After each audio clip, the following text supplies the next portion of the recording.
Preservation Evokers call upon the powers of the Emerald Dream and the Green Dragonflight to heal their allies and prevent harm.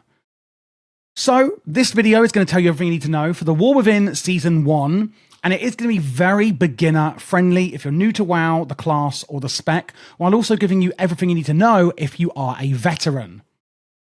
We're going to start off jumping straight into our stats and our stat priority. So your main or primary stat is going to be intellect. The more of this you have, the more healing your spells will do, which is of course our main objective. The way to do this, just get a higher and higher and higher eye level of gear.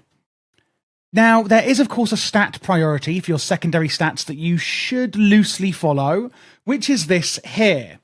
Now, I would only really look at comparing these if you're looking at two pieces of gear that are the same eye level. Otherwise, just get a higher and higher eye level. Versatility, which is the same for every spec, it increases damage and healing done, while also simultaneously reducing how much damage we take, and is a very good all-round stat. Mastery is unique to every specialization in the game. Ours is called Lifebinder. Healing done to allies is increased by a percentage, while their own health is lower than ours. So basically, if our allies have lower health than us, percentage-wise, we will do more healing to them, and that is our mastery. Haste actually increases your attack speed and casting speed, and how fast your heals will heal. Let's say we have our deep breath here. You can see, not deep breath, not deep breath at all. Our fire breath, for example, you can see it's taking a while to empower. The more haste we have, the quicker this is actually going to happen. And then we can see it's doing damage over time on our enemy. Well, basically, the more haste you have, the quicker this will be dealing damage or healing for. Critical Strike is, of course, a chance to do more healing or damage. While we're here, let's take a quick look at our set bonus from the gear we're getting in Season 1 of TheWarWithin. I do want to say, if you are a beginner or new to WoW, etc., and you don't know what the spells are that I'm about to say, don't worry. I will be fully explaining this in the rotation part of the video. So the 2 set is Reversion's healing is increased by 10%, and it's got a 50% chance to grant an additional stack of temporal compression. And the 4 set, Temporal Compression, increases the healing of your next Empower spell by 10% per stack. Pretty standard, and actually a lot of the set bonuses for a lot of classes, with hero talents now being added in, are quite simple and straightforward in Season 1. They're really not going too crazy on these this season. So now we're going to be looking at some of the utilities and cooldowns and defensives that we have available to us as an evoker in TheWarWithin. So on the left here, this action bar, these are abilities that we're using to debilitate our enemies. And on the right, these ones are actually there to enhance us and our allies. So let's start off with what we're doing to our enemies then. Well, first up, we've got Sleepwalk. You can see how I'm casting this.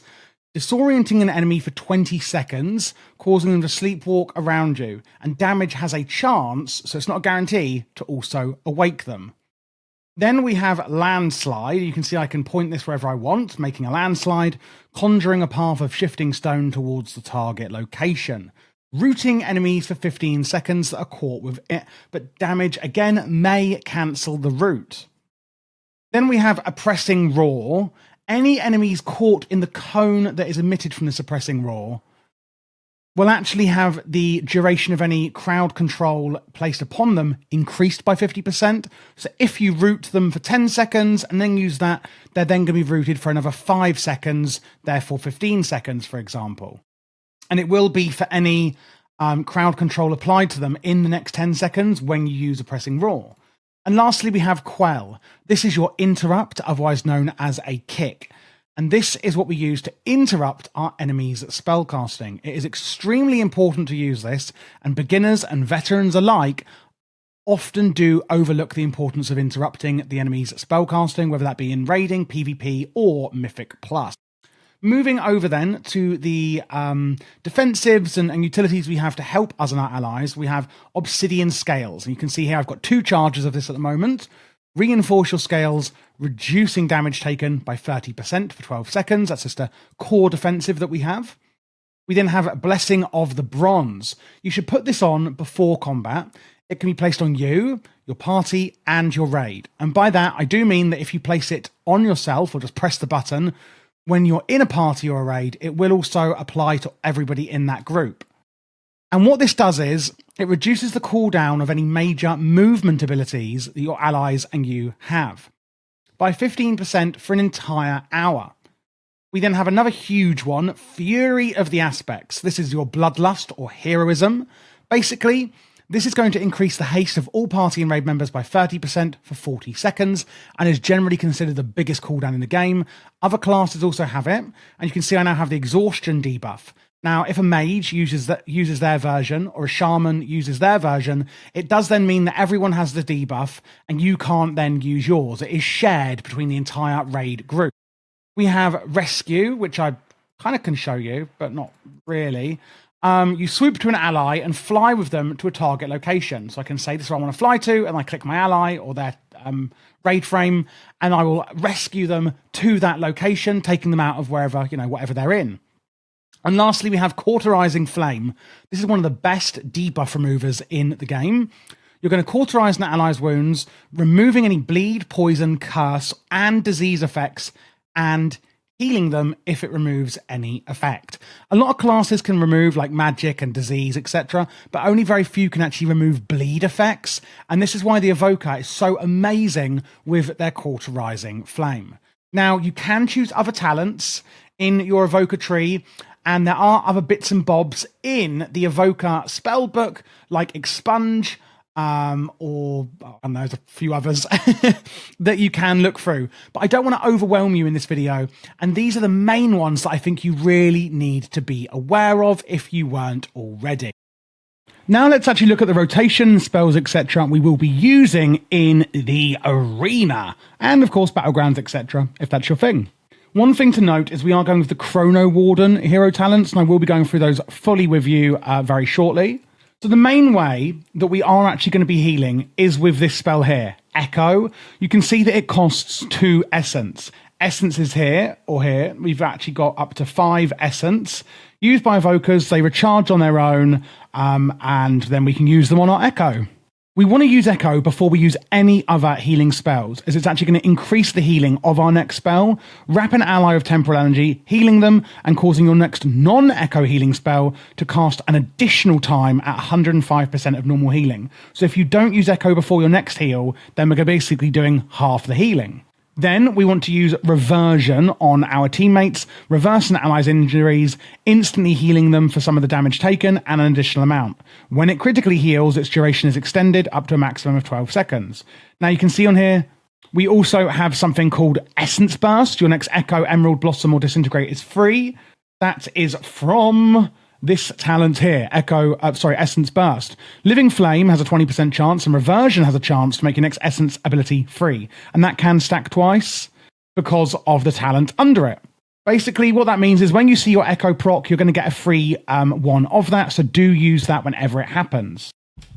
To be able to move around the map and also do a instant heal, we can use our Verdant Embrace, where you fly to an ally and heal them, or yourself for the same amount. Obviously, if you use it on yourself, you're not going to be flying anywhere. And one thing to note is that after we use that, we get the Call of Ysera buff. Healing of your next Dream Breath is increased, or your next Living Flame is increased. Dream Breath is this one here. It's an empower spell on a cooldown. Basically, if I click it, can you see it's empowering 1, 2, 3, and then level 4? Well, inhale, gathering the power, and then exhale, doing healing in a cone in front of you. And you can see the longer we hold it, the more healing it does over time. The other one that we had increased there is our Chrono Flames. That is actually because of the hero talents. Living Flame is then turned into Chrono Flames. So if you ever hear me say Living Flame or any tooltips say Living Flame, it's actually your Chrono Flames because of the hero talents. Twist Chrono Flames towards your target, healing an ally. Bronze Magic repeats 15% of the damage or healing dealt in the last 5 seconds. And again, that can give you Essence Burst. So you get a free Echo rather than it costing Essence. We've got Time Dilation on a 1-minute cooldown, stretch time around an ally for the next 10 seconds, causing 50% of damage they would take to instead be dealt over 10 seconds, basically stretching out that damage so it doesn't kind of... It's easier for you to heal them, basically, etc. Spirit Bloom is another empower spell, divert spiritual energy, healing an ally, and depending on how many allies you have, depends on how high you want to empower it. At 1, it heals an ally. At 2, it heals a second. 3, a third. 4, a fourth. So if you've only got one other ally, you're doing 2v2, then you only really want to use it at Empower 1, for example. Chrono Flames is going to be your kind of filler, and you can use this to do damage and also healing. The main thing about this is, of course, it does give you Essence Burst as well. And the only other main healing spell I didn't mention yet is Emerald Communion. As you can see here, Commune of the Emerald Dream, restoring 20% health and some mana. Overhealing is transferred to injured allies nearby. And you can use it when you're stunned, disoriented, incapacitated, or even when you are silenced. One other thing, before you go into combat, use your Blessing of the Bronze to enhance your allies. You can use that before the gates open. Looking at some sort of damage and utility abilities, you've got Fire Breath here, inhaling and then doing damage depending on the Empower level. And it's also going to grant you this talent here, Leaping Flames. Fire Breath causes your next living flame to strike an additional target, meaning our Chrono Flames here, there's the buff, will actually deal additional targets because of that Empower. And you'll see here, it'll go to both targets, for example. We've also got Deep Breath on a 2-minute cooldown, which I can use in a targeted kind of direction. Taking a deep breath and fly, dealing volcanic damage, removes all root effects on you. You are immune to movement impairing effects or loss of control when flying. So that's a good way of doing some damage. If you're on the move, you can use Azure Strike because it's just instant. And we can also use Disintegrate with our Essence as well. If you get an Essence Burst and you don't need to do healing, you're only going to do damage, you can use your Essence Burst on Disintegrate, and it is a channeled spell. And it will also slow their movement speed. Then lastly, we have Landslide. Again, putting a path of a landslide there, rooting enemies for 15 seconds. Looking at more utilities, we've got Quell, interrupting the enemy spellcasting. We've got Oppressing Roar, let out a bone-shaking roar in a cone in front of you, increasing the duration of any crowd control effects that are on them. Try and work out with your allies or your own, maybe with Landslide, etc., when you're going to use that. And then we've got Sleepwalk as well on a very short 15-second cooldown. It disorientates your enemy for 20 seconds. Looking at some sort of defensives now and other sort of unique healing and ally enhancing things. So this is more stuff you're doing to the enemy. Down here is stuff we're kind of doing to enhance our defensives and utilities. Obsidian Scales for yourself, reducing your damage taken by 30%. We've got Renewing Blaze. The flames of life surround you while this effect is active. 100% damage you take is healed back over a few seconds to you. We've already spoken about Deep Breath. You've got Hover, launch yourself and gain 30% increased movement speed, allows evoker spells to be cast while moving, but does not affect empowered spells like your Fire Breath. So you can use other spells, just not your empowered ones. Rescue, swoop to an ally and fly with them to a targeted location, getting them out if an enemy is trying to burst them down, etc. We've got 2 flame spells here. Cauterizing Flame, removing any bleed, poison, curse, and disease effects and healing them. And then Naturalize, cleansing harmful effects, removing just magic and poison. That's on an 8-second cooldown, whereas Cauterizing Flame, which is the crazy one, is on a minute cooldown. Then we've got Stasis, causing the next 3 helpful spells to be duplicated and stored in a time lock, and then you can use that time lock to then unleash them whenever you want. And of course, Fury of the Aspects, which is your Bloodlust. Going into the PvP talents we're going to use, Nullifying Shroud is one of my favourites. Reef yourself in Arcane Energy, preventing the next 3 loss of control effects against you, which is phenomenal in PvP, of course. Obsidian Metal is really nice. When your Obsidian Scales are up, you gain immunity to interrupt, silence, and pushback effects. That's this one here that usually reduces your damage. So that's gaining an increased effect there. And then I also like Dream Projection, where you summon a flying projection of yourself that heals allies you pass through, detonating your projection dispels on all nearby allies. So dispelling allies and also healing them, and it's not even you having to fly, it's actually just a projection of yourself doing it. And those are the 3 that I would go for. So for this build, we're going to be going for the Chronowarden hero talents. These are new, so let's go through them in a little bit more detail than we would the usual talents. Chronowardens can manipulate time, giving them glimpses of the future to speed their actions or recalling echoes to revisit past actions. They specialize in bronze magic. So let's have a look then. We start off with Chrono Flame. Living Flame is enhanced with bronze magic, repeating some of the damage or healing you deal to the targets in the last 5 seconds as arcane. Then, going down the left, we have Warp. Hover now causes you to briefly warp out of existence and appear at your destination, and the cooldown is also reduced, so kind of making Hover a bit quicker, I guess. Hover continues to allow evoker spells to be cast while moving. First choice node, temporality and motes of acceleration. Warp then reduces damage taken, starting high and reducing. That's actually quite nice. Motes of acceleration. Warp leaves a trail of motes of acceleration, and any allies who come into contact with a mote gain 20% movement speed. This is really fantastic. Let's say that a group of you in a raid boss, for example, all have to move from the center of the room to the left. You can use this and then give some extra momentum to your allies passively, maybe to some classes that don't have as good movement, etc. I think this is absolutely fantastic, especially for a spec like Augmentation or Preservation, but still, especially for Augmentation, where they are meant to be a support class anyway. Second choice node, time convergence. Oh, so on here, by the way, I would go for motes of acceleration, depending on what is needed in the fight, if there's a lot of movement, etc., or just damage taken needed to be reduced by you. Double time, when Dream Breath or Fire Breath critically strike, their duration is extended, which is really nice. Or time convergence, non-defensive abilities of a 45-second cooldown grant or less, grant 5% intellect. This is massive, and I would go for time convergence always on this one. Temporal burst, tip the scales, overloads you with temporal energy, increasing your haste, movement speed, and cooldown recovery, which is really nice. Threads of Fate, casting an empower spell during temporal burst, causes a nearby ally to gain a thread of fate, granting them a chance to echo their damage or healing, dealing a percentage of the amount again. Again, really nice, really good for augmentation, great for preservation, of course, but it does feel very like it is leaning towards augment for this one. Master of Destiny, casting essence spells extends your active threads of fate, which is nice. And then each time you cast an empower spell, unstable time magic reduces its cooldown. On the right side, we've got Spirit Bloom heals for an additional amount, woohoo. For each healing over time effect from Spirit Bloom, gained from haste, that's really nice. And casting Echo has a 20% chance to cause your next Echo to be more effective. Again, just some passive increases to our spells there. We're not really going to notice them. We're going to be, not doing anything different with those abilities. It's just going to be enhancing the rotation that we're already doing.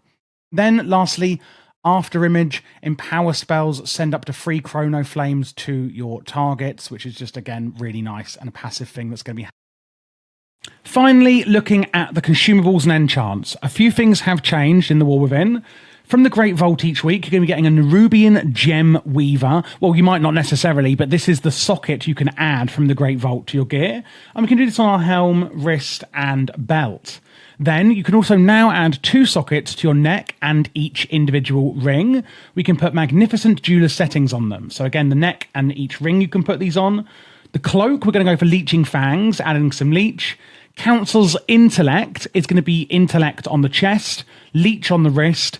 Daybreak Spell Thread is going to add Intellect and Stamina on your legs. Scout's March is movement speed on your boots, get around a bit more mobility. Mastery is really good for us Preservation Evokers in the TheWarWithin, so we're going for Mastery on the rings. Of course, if you are simulating your character and you need a bit more of a different stat, etc., then of course do go for that. And the Authority of Fiery Resolve is going to be what we're going for. Oh, there's my editing software. On your weapon. Sorry about that. But what does the Fiery Resolve actually do? Well, when you are healing your allies, it has a chance of, if I read out the tooltip, radiating a wave of soothing fire that heals yourself and 4 closest allies for a large amount. And that is what the weapon enchant does. Looking at the actual consumables we're going to be using then, we're going for the Flask of Tempered Mastery on our flask. So you can go for the versatility one if you'd like something a bit more all-rounded to help with a bit of survivability and healing, but up to you. Feast is going to give you primary stat. Algari Mana Potion is the Mana Potion we'll be using. And the Potion Bomb of Recovery is an interesting one. This is actually a bomb you can throw onto your allies and it'll increase how much healing they take. Healing Potion, Mana Oil as well, you can put on your weapon now. We can actually add weapon oils again to our weapons, adding critical strike and haste.